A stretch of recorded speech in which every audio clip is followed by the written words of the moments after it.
Hey everyone, and welcome to another episode of Two and a Half Salesmen. I'm your host, Mario, together with my phenomenally looking Julio, who now is 18 years old for some reason, and he looks like 19. Julio, what's up, man? It's about what you become what you eat, right? You're eating 18-year-old I moved up people? a little bit. I moved up a little bit. Ah, all Great right, beard all for right. 18. So in today's episode, we have my good friend and colleague, Charles. Charles is former Wall Street and now getting into BDR. So this will be the topic of today's podcast, challenges of getting into BDR work or BDR position. Charles, how you doing, man? Long Thank you time for having no us. speak. Like 8 hours ago. Been 8 whole hours. That's got to be some kind of record for us. Oh yeah, we are like super active between us. Yeah, so. Cool. So well, let's we love to dive straight into things. So tell us a little bit about yourself, and then how did you jump into BDR, or kind of what gave you an idea to go there? What forced you into it? Probably is the more correct question, right? Yeah, so I actually had a couple career turns. So like you mentioned a little bit earlier, I graduated in 2016, degree in economics from the College of William and Mary outside of DC. And from there went into, it was around 2012. So the mortgage-backed finance sector was very hot. The 2008 recession had just started. And I wanted to do mergers and acquisition, but had an opportunity to go work specifically with mortgage-backed bonds. So a lot of work around managing those assets that banks bought up after the financial crisis, right, really cheap, and then working through those to eventually turn around and sell them. And wasn't the most fulfilling work. And sometime around the pandemic, I got to work from home for the first time. And I remember the first day working from home, I was like, holy shit, I'm outside of the office and I'm still alive. Like, how could this be? And then one of my really good friends was, like bull market, lots of funding available, started a fitness startup. He was like, hey, I need some sales guys. Do you want to jump in on this? And my friends and family were like, what are you doing? Like, you're on the career path, right? Like, how could you go into sales? Like, what are you doing? I'm sure you guys have the same thing. Been there. Yeah. They're like, you're gonna be like pushing products on people. Like, what are you doing? Get a degree and then get a master's and PhD, and everything will work out. Yeah, it's just gonna happen like magic. Yeah. But I went with that, and then so I would say my most recent jump has been so that was more of a B2C transactional sale, right? Coaching programs, courses, and stuff like that. And sometime in there, similar to Mario, picked up tech powered sales, Justin Michael, and I was just like, holy shit! There's a whole world of there's so much depth to this, right? And then so I was able to bring in some of the tech skills that I got from working in finance, marry it across in sales, and then eventually stumbled across Mario and Christian and transitioning into B2B. Nice. Alrighty. So if like when you kind of go a little bit back and remember like those like first days, like maybe first weeks, what have you find to be the like most challenging in kind of in the beginning, right? So, and at the same time, kind of what would be your advice to anyone new getting into the BD world? Are you talking about B2B? Yeah. Okay. I would say that one of the things that nobody explained to me, but it took a little bit, is that context matters a lot, right? Which is, if you're a BD coming into a logo that's recognized, that has good go-to-market fit, that is one situation. When you're explicitly looking to help founders who maybe haven't necessarily nailed go-to-market fit, they're experimenting with new markets, you guys cold call every day. Like, you know what that's like when you call in somewhere and you haven't established that fit yet. And especially when you're newer, there's always a little bit of self-consciousness about, what if I don't say the right thing? But then you take a step back and you realize, like, nobody knows the right thing right now. That's why we're doing this. The exercise is to find the right thing. So I would say, first and foremost, not being afraid to fail, but not in the cliche way of failing as something that you can learn from, but literally in this case, the goal is to fail forward. So I recently read the Elon Musk biography by Walter Oh, Isaacson. I'm He talks literally about, listening to it right oh, now. it's so good, Oh, bro. I am, It's I so am, good. I am kind of torn whether or not to read it because although he is just a very intense human being, he's Well, I'll kind of tell a you why I dick. brought it up, though. Well, Yeah, he's so kind of a dick. independently. Yes, he is. But the part of the reason I bring it up is that they explicitly spent money to fail, right? So when they were building SpaceX up, they would try to get the rocket a little further, and then it would blow up, and it would cost Elon 20 million bucks. But if it's so important to fail that he's willing to write checks for $20 million, I'm like, man, I can get hung up on a few times. It's all good, you know? That's a very good way of putting it. That's a very good way of putting it. So Julio, so what are your kind of first days into BD? Any like was it similar like to Charles or? I mean, look, first of all, I'm a bit of a believer that you can't force too many things in sales. Some people are just not made for it. And I think the first 6 weeks is when you realize whether you can handle it or not. And some people still stick to it, but they shouldn't. They probably should go be a painter or whatever is it that they actually want to do with their lives. But they stick to it because of money, and then they end up spending that money on alcohol and therapy, basically. But my first remember is like, yeah, like I think the pressure at the beginning of trying to be good at something that you have no clue about, and you're also fighting your own brain because your brain is like, no, you don't want to be rejected. Fuck that. No, you don't want to make a phone call. Why would you do that? No, find another way. It's I think probably the hardest hurdle to overcome. Oh, okay. Yeah, mine was I began in 2006 selling phones over the phone. Please tell me you were selling the phones you were selling, at least. You were using the phone you were selling. No. I haven't. What do you mean no? So it was those were the phones that had caller ID, which was very big in like this was 2006, man. So yeah, that what was is caller ID? Sorry? What is caller ID? It's when you see the number that's calling you on your caller screen. ID. I thought you meant caller, like the caller. Okay, No, fine. Caller. Right. Caller. Okay. It's a caller. To put it in New York, it's a caller ID. That's pretty good. Right, and it was for me. It was just do it. Begin. Do it. Pick up the fucking phone and do it. Go. I didn't care about the rejection. I didn't care about any of those things. I just like make myself just do the numbers, do the work. That was kind of the hardest thing for me because when you're in BD land, shit, you have to do a lot of work, a lot of. It's not repetitive, but kind of the same. No, it's absolutely repetitive. I think the most boring part of working in sales is waiting for someone to pick up the phone. I think that's one of the reasons why I used Aurum a while ago, and I was like, wow, like having a conversation every 2 minutes. We had this debate whether or not to use parallel versus power. And one of the reasons why Charles, correct me if I'm wrong, we decided to use power is because we had human verified leads, which were kind of promising to have like 20% connect rate and shit like that. But that doesn't seem to be turning to 20%. We'll see. And then we'll kind of make a decision whether or not to continue with what we are currently using, which is a power dial. Yeah, I think, I mean, for me, that's one of the, I literally, when I tried, but I think things like Aurum in the US is dangerous because the regulations and the phones are so much more advanced. In Europe, you can get away with murder.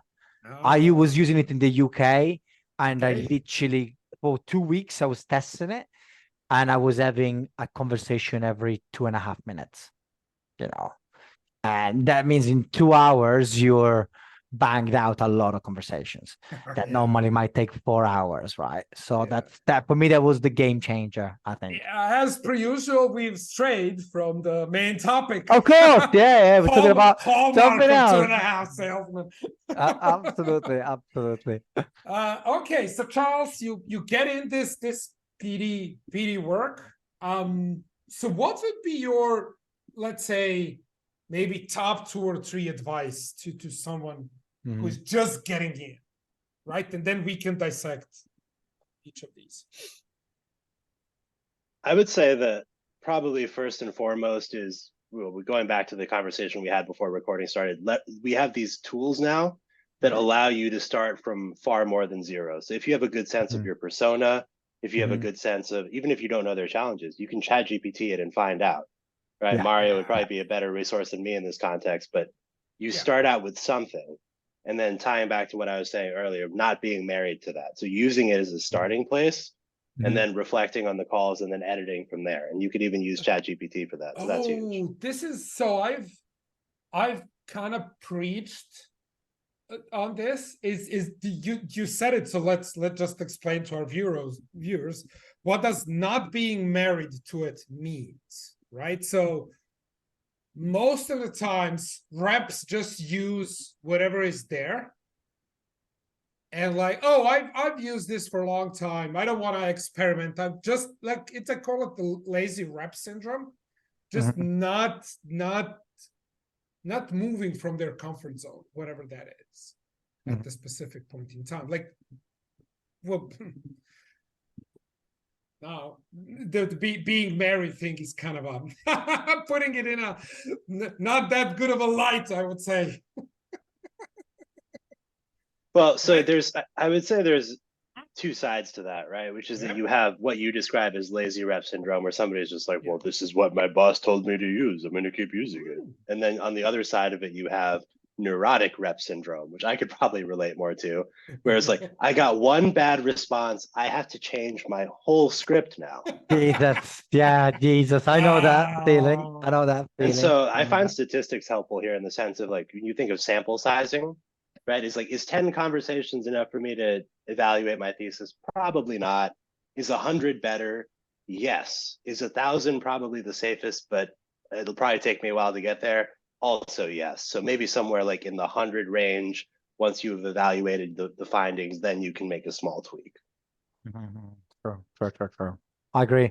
I think this is something that comes up a lot, is this, it's not just on this topic of the refining the script. I think the overall procrastination over things, right?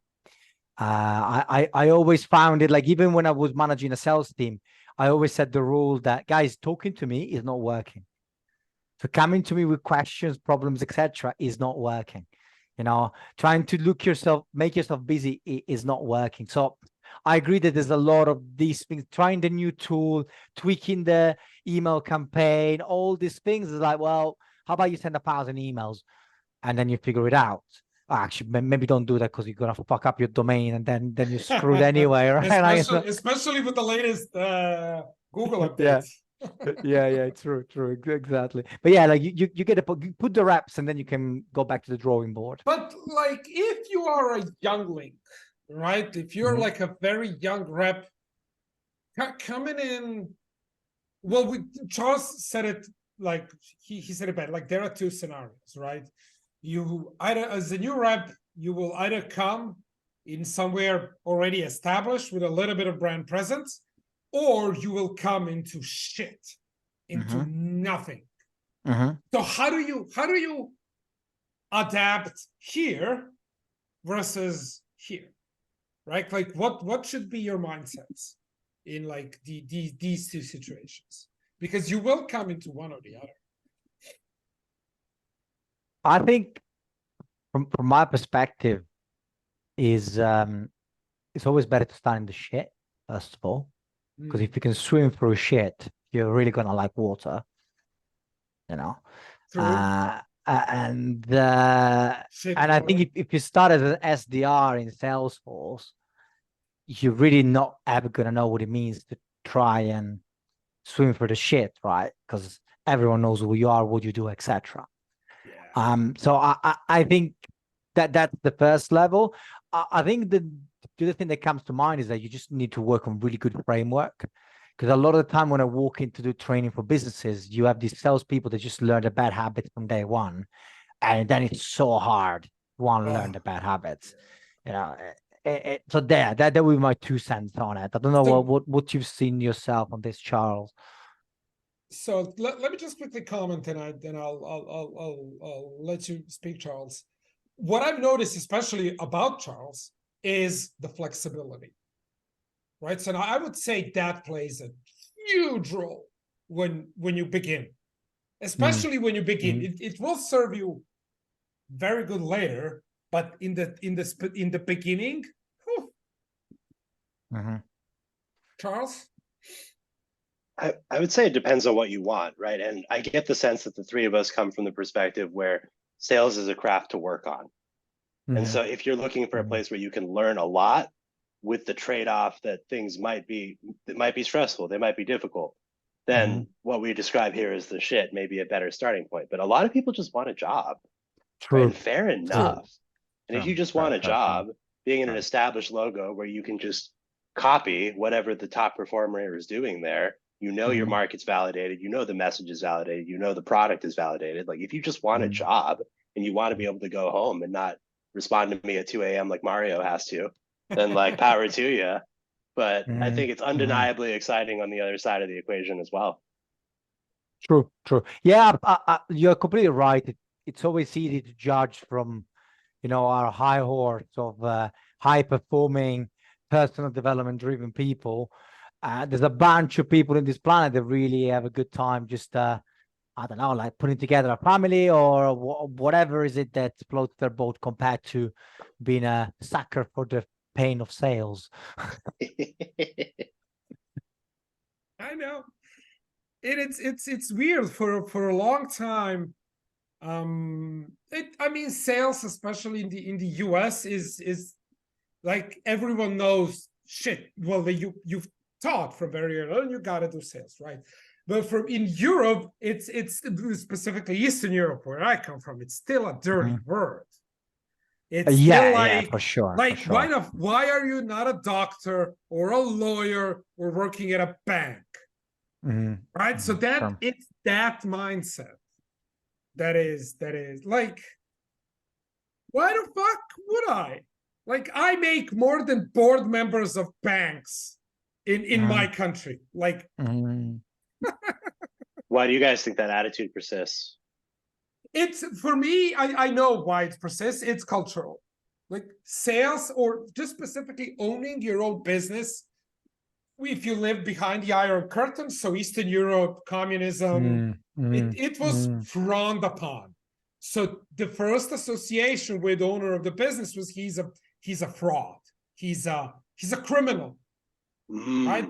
So it kind of lingers on. If you're doing sales, that's something that your lower value as a human. Like a criminal is lower value as a human. In like they obviously not. Well, most of them are not, especially the non-violent one. But that's a perception that the public has. I think this is it's changing. It's changing with, I would say, with reps like Charles. So just coming in and being taught that this is the noble profession, and nothing happens if nothing gets sold. So you gotta have someone that sells. I don't think. Look, as much as I would like to, I don't think that's ever going to change permanently. You don't think this is going to change? First of all, is because the thing that society frowns upon generally is money, right? In Europe. Even in the US, man, like even in the US, you have like more or less. Give me a Lambo and watch blonde chicks in LA flocking. Yeah, but it's fine, but you see that everywhere in the world, right? Or in Austin, even in the US, they're still gonna say, "Why are you not a lawyer?" Like they're still gonna have like a little bit of this. Lawyers do the most marketing and selling of all, man. Well, but do you see? But it's still the sales word. Like the most. I was talking about this in a podcast yesterday. The most popular sales movie of all time is The Wolf of Wall Street. Really? Yeah. Well, think about it. What else? I can name two more. Maybe not. Yeah, but they're probably from the 70s. Glengarry Glen Ross. Glengarry Glen Boiler Room. Yeah, but like new normal And people like that. all three are about scams. Well, Glengarry there Glen we Ross go. selling worthless Yeah. land, Boiler Room and Wolf of Wall Street penny auctions. Yeah, they're all Penny together. stock, But whatever this they're is the called. point. No They're one like, speaks about that enterprise rep that sell. This is why, for example, this is why I love Suits and Harvey Specter. So his character is like the true salesman, although he is a lawyer. but they never mentioned the word sales once in the whole series. No, I know. That tells you something. No, I'm sure they would have scripted that. It was like, no, they're lawyers. They're no marketer or salespeople. But consider this at entry. So how do you call it? Entry barrier of entry? Is that the term, Charles? I Like think the proper yeah. English. Yeah, okay. So barrier of entry for salespeople is much lower than for lawyers, doctors, bankers. That's why most of them are scam bags. And there's also no point why. of differentiation, right? Like if you say you're in sales, people Exactly. there's such a yes. huge spectrum of like knocking door to door versus selling enterprise software. Like you're all Yeah. in sales. Well, actually, no, I will disagree with that because if you say you're in car sales or recruitment, people will hate you even more. Oh yeah. I mean, if you specify, that's on you. But if you say sales, you're only saying that because you were in both of those. Never sold cars. You didn't? You never No, sold no. the black horse? That was never mine to sell, unfortunately. So no. But Charles, I Unfortunately, don't know if you know, but Julia worked for Ferrari. no, No, you haven't? I was given a Ferrari as a company car by my previous company. That's why. wait. So where do you have to work that they give you a Ferrari to drive? That's the question. So In what's the recruitment, name? in So recruitment. what's the name of the company? but again, and this is but I don't think the stigma will go away. But actually, I wanted to tie this back to Charles because you mentioned your family was like, "What the hell are you doing when you wanted to get into sales?" Right? So how do they see it now? What do they say? What are they telling you these days? I think they don't really know what I do, which is totally cool, right? Like there's so many layers to it that Uh-huh. they see the outcome and they're generally pretty pleased. But independently of that, they're like, okay, you sell stuff, right? Yeah, pretty much. But to your point, I think there's a lot of ignorance makes it sound negative, but there's not a ton of awareness around what salespeople do on a day-to-day basis, right? So to your point earlier, right? So it's like lawyers, people see TV shows, they're like, oh, okay, lawyers. So all these professions are represented. But to your point, when salespeople are represented, it's Jordan Belfort, it's Boiler Room. So anytime you have representation of salespeople, that's the most easy reference, unless you have salespeople in your family. Like I didn't know before I came in. Well, did you guys watch the Corporate Bro series? Oh yeah, Is it telemarketer? Is it telemarketer? That was hilarious. That was the only true B2B sales show, and it was fucking hilarious. But what's it called? Company Bros. No, Corporate Bro. So there is an Instagram account. Yeah. So there is a LinkedIn profile, LinkedIn page called Corporate Bro that speaks about like B2B sales in a very like honest and funny way. So the guy that runs it commissioned like a YouTube show, like You're 7 or 8 joking. That's what I'm doing. It's my weekend. Julia, it's fantastic. Like Oh, you have your winner, you have that. your enterprise sales, you have your newbie BDR coming in, you have your shithole manager, you look like you have another office in another city that they're competing with. This is what I'm gonna do this weekend. Man, Fantastic. it's like it's very similar to the show Silicon Valley in a sense that it's okay, oh my god, this is cringe, but it's actually fucking like it is like this. Something that was coming to mind earlier when Charles was talking about the salespeople are not represented, is that when you watch movies, you don't know Steve Jobs was like probably one of the greatest salespeople of all time, right? It's just described as like, oh, he's a tech founder. You know, I'm listening to Elon Musk again, massive marketer and salesperson, right? And then you just got these. You got the founders, and then I'm like, all these people are doing selling. That's the thing we don't know. And the only time we talk about salespeople is always to go to the extreme negative and just polarized as the evil of the world, basically. Yeah, yeah. I'm curious what you guys think about the fact that it's a meta skill, right? In the sense of if you're good at sales, then well, I'll use an analogy. So if you're good at sales, people don't really realize it. Similar to if you're successful in dating, right? Like you're not a pickup artist, you're just a guy that goes on dates. And so founders who are visionaries, who are good at getting their image out there, nobody feels like they're being sold to because they're so good at it. Yeah. And so I wonder if the people who represent themselves as salespeople, similar to like if somebody's like, I'm a pickup artist, you're like, whoa, what the? That's a little weird. So it's almost like a meta skill, you know? True. Yeah, I would agree here. And what I would add is that when you kind of go down the rabbit hole, especially in the B2B sales world, right? So you read and you read and you read, then you will begin to start, like, you will notice things around you, like mainly how people do not notice things. Like there is a phenomenal quote. I always forget from who it is, and that is, be Be the change you want to be in the world. You want to see in the world? No. It's Maya Angelou. No, so the saying goes, okay, pay attention to what you are paying attention to. Right? And people just don't do that. People go through life like this. And to your point, reps that go into Salesforce or any of these big orgs very early on in their careers, they will go like this through sales life because they are given like a very small window they can look through, and that's all they know.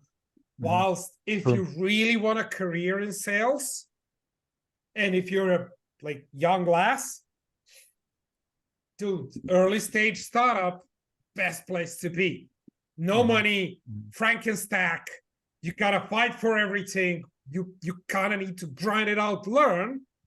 Then you will become really good at it, like really, really good. I agree. Well, you throw yourself into the wolf pit, right? And the wolves then, if you come out. Yeah, and all you have is just this big stick. You don't even have a knife. Surrounded by wolves, and you have a stick. And this is how you dive in head first, and you will come out on top. Well, so a lot of people don't, to be fair. True. I think most people, as Charles said, just want a job. They don't want a career. And they go into sales, at least people that I'm surrounded by and that I kind of look and track, is they went into sales because there was nothing else, which is a shame, really. I mean, I think you can still have a career in sales without being the 1%er. You know, like there's so many bad salespeople that if you actually just care about your job enough, you don't have to read 1,000 books or go to 1,000 seminars or, burn 10 Cardone books. You don't have to do all these things to become a good salesperson necessarily, right? Clearly, you haven't seen my library, man. Or Charles. Charles. That is I'm curious if you guys see that as a commonality between salespeople who are really good, though, because at least the ones I've come across are all voracious readers. Yes. Hugely. Yeah, one-on-one. No doubt, one-on-one. Although even there, I think I remember I read like 15, 20 sales books in a row. And then now I don't read sales books anymore, I just read psychology stuff. Because I realized that actually all the sales techniques that you read of, unless they're based on psychology, they're generally worthless. And for me, the biggest take on this was when I read Predictable Revenue. And he said, what you should do is when you're calling someone, ask them, am I catching it at a bad time? The moment that book was published, the question died because everybody rep started asking that. Yes. And that's the thing, like all these techniques. City PBOs. It's Julian okay. and I have a standing constant argument, PBOs or no PBOs. So I like it's just for permission-based fun. openers, you know, and he's the thing is that I don't care what he does, but he cares that I like permission-based openers. Which No, is I just want to poke a little bit just so that we keep the fun going. I don't care. You know the golden. What is the golden rule of BDR? Golden rule is if you schedule a meeting, you are right. well, I would even challenge it. If they sit the meeting, you're right. I would say. Yeah. All right. Well. Yeah. Yeah. Agreed. Anyway, Charles, we all, as usual, we're taking over. We'll take our nonsense. Hey man, I'm just here to learn. It's all good. So just to wrap it up a little bit with books, and I think Well, just maybe this will. Talking about, let's be honest. Yeah. Well, usually we end up here in every podcast. Exactly. Yeah. So what I kind of immersing myself in lately, and especially if we are like getting much deeper into enterprise sales than I ever was, right? So the sales that Charles and I are currently doing with Christian is like a one level deeper than the previous enterprise sales that I've done, right? I really find reading on systems thinking and systems theory like really helpful. That's where I'm the mind of how the enterprise thinks, I guess. yes. That's kind of where, well, like handbook of We can't see. Right. It's blurred out. It's blurred. I'll run a chat GPT post on it. Right.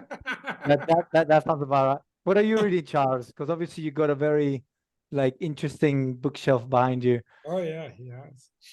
I don't know if you guys do this thing, but I find myself reading several books concurrently and leaving them laying around with bookmarks in it. I would say most of my reading is dictated from where I want to get better. So obviously we've all read Spin, but I also didn't realize that there's a Spin workbook. I think it's called the Field Manual. That's awesome. It's almost like those like math exercise books that you would do at elementary school, but for specifically spin-based discovery questions. And so for me, I was getting past the first like 10 seconds, getting permission to go on, but then I was struggling to peel the onion. And so going through the spin book and looking at the exercises and looking at the different types of questions is really helpful. So I like that one a lot. Justin's new book just came out. So the sequel to Tech Powered Sales. Yeah, Sales Superpowers. Yeah, I don't know if you guys have read the drafts. Oh yeah, mine's coming tonight. I began reading it when he was at like 10,000 words. Yep. I've read it like maybe 4 or 5 times so far. I'm just gonna buy the book. And luckily it is on Amazon.de, so I will order it to a buddy of mine in Germany because it costs a lot to get a book to Serbia. It's honestly, it's so good that I'm worried that it's gonna get predictable revenued where people end up using the RRM so much that it gets arbed out, you know, because it really is that good. I don't think it will, because the predictable revenue came as a way to translate Henry Ford's idea. Well, it was not his idea, it was the meatpacking industry's idea, into sales. And everything that he did kind of become, but RRM has been since 2016 in use, man. But just with a fraction of people. Like we are getting close to what, 7-8 years of RRM. But also, I don't think we're ever gonna be in a situation like predictable revenue will be that. Like there's so many conflicting frameworks these days that the people prefer, and because of confirmation bias, once you pick a framework, you just stick with that framework for most of your life anyway. So you like, for example, like I'm on permission based, unlikely I'm ever going to try something else, right? And Mario is on root, is unlikely he's ever going to try something else, because we just constantly seek confirmation that what we're trying is what we like. Plus, especially when you're calling, you really don't want to change that much about what you do. because your tonality is kind of what matters. And when you try new things, you always sound like crap. So I it mean, just, I really don't have a problem of trying anything that works, right? So if it works, I'll give it a go and I but will how do you try know it. it works without trying? Hmm? How do you know it works without trying? You just go, and then see. Maybe not Yeah, on 1,000 dials, but yeah, but I wouldn't do the go to then it may be like half my conversion rate when I can just stick to what I have and yes. just get And this consistent is like the that. hence your point and hence where the problem lies, or not the problem for as Charles put it, the Justin book becomes predictable revenue, is that people will try it, see, but they will try it. They will not immerse in it. They will Yeah, not do it. of course. That's the key. If you try it, you will fail. 100%. Like Yoda said, try or no try. I Just mean, to do. be fair, But the don't way try. Just do Justin or is not do. marketing it might become worldwide, you know. Mm. I think I've received 70 messages on 4 different platforms about it. So Well, it is number one within 2 days. So on Amazon. of new releases for the US within the sales category. All right. Ah, Let's Julia not blow. doesn't like Justin. Yeah. Your audio died there a little bit, buddy. Yeah. All right. This will be edited for the first time. Now we will edit shit. All right. Conspicuous gap. Yeah.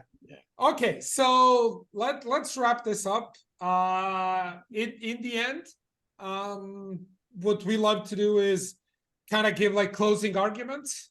We as with every podcast, we got derailed as per usual. But let's just maybe each have like 30 seconds on what do you see like the number one challenges for a newbie, so someone who's never been in sales getting into BD land is. Charles, you go first. Yes. Can I skip and come back? Sure. I would say it's the mindset, because you need to let go of whatever your either trains of thought or your mindset was in the past, and you gotta adapt to the entirely new way of thinking if you will be even mildly successful. That would be mine. Okay. The most I think that's difficult thing. a good one. I like the mindset. Yeah. I wouldn't go for the mindset for the simple reason that I think for me, what was saving me was the framework. So starting to get the initial success, because it's very difficult to have the right mindset until you actually know what you get some success and you kind of feel like, okay, wow, I can put myself back. So I think if I had to pick between having the right mindset right away or having a framework that works, I would go for the framework first. Because then if you get a little minimum success, the rest will snowball. That's my 2 cents. Charles? I'm going to go with a wild card here because I don't hear it talked about very often. Subject matter expertise. And the reason I say subject matter expertise is that you will exude confidence when you know what the fuck you're talking about, right? So if you're selling something and you have no idea who it helps, what it does, what it purports to achieve as an outcome, it's very difficult to be confident about it.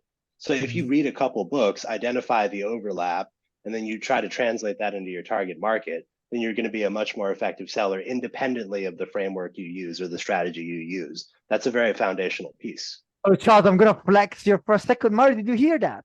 Huh? Did you hear that? Yeah, but he's not huh? talking about industry knowledge, dude. Huh? He's talking about something else. Into what Julia and I had a very heated discussion on a podcast about industry knowledge a few months ago, and whether or not, it was. The truth is that Mario gets annoyed because sometimes when he talks to recruiters or he talked to before he started his own business, they were like, well, you don't have the right industry experience. And he was like, I can do anything on the planet. I stand by those words. As you should, my friend, as you should. Yes, any industry, anytime, anywhere. Bring it on. Bring it on. Cool. All right.